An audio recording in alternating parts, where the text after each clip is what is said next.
si on prend les réfugiés en 2020, c'est environ 25 millions de personnes. Ce nombre donc a doublé en 10 ans. Et ce sont principalement des dynamiques migratoires qui vont aller dans les pays limitrophes.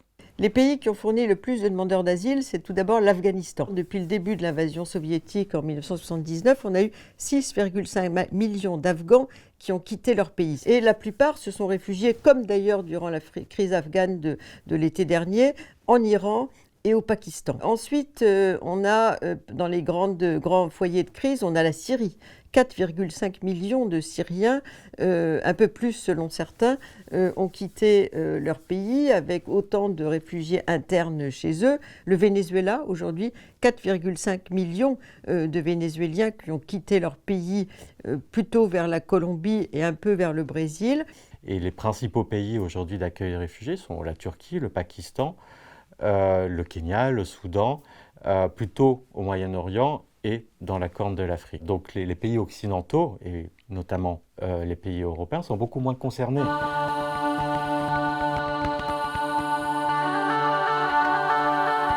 Alors on parle beaucoup de crise des réfugiés, j'aurais tendance à dire, comme beaucoup, que c'est plutôt la crise de l'accueil. Il y a eu ce moment en 2015 qui a été un tournant, parce qu'il y a eu une tension croissante entre les États membres de l'Union européenne sur la politique d'asile. La politique commune d'asile. Et on a vu en fait qu'il y a un fort désaccord entre plusieurs régions de l'Union européenne sur est-ce qu'il faut accueillir des réfugiés et comment on les accueille. Et ces tensions sont allées croissantes depuis, et aujourd'hui, en 2021, elles sont encore plus fortes.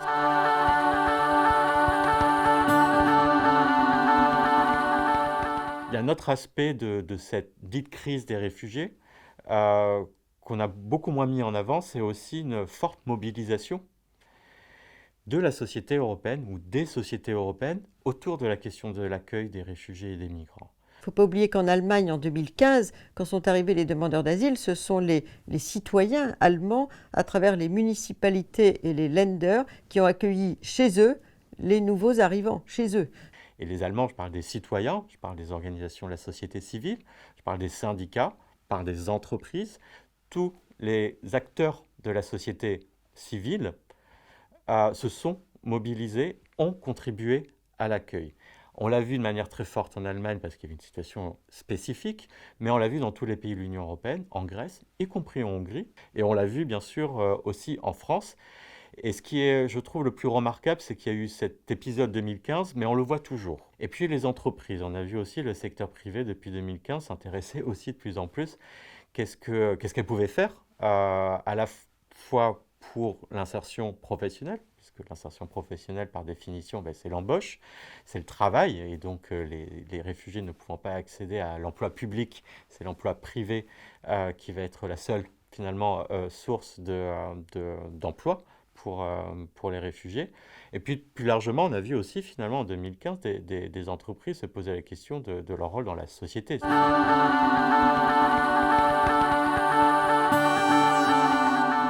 Il faut surtout une volonté politique très forte. Et beaucoup de décideurs continuent à considérer que l'immigration, c'est un sujet provisoire.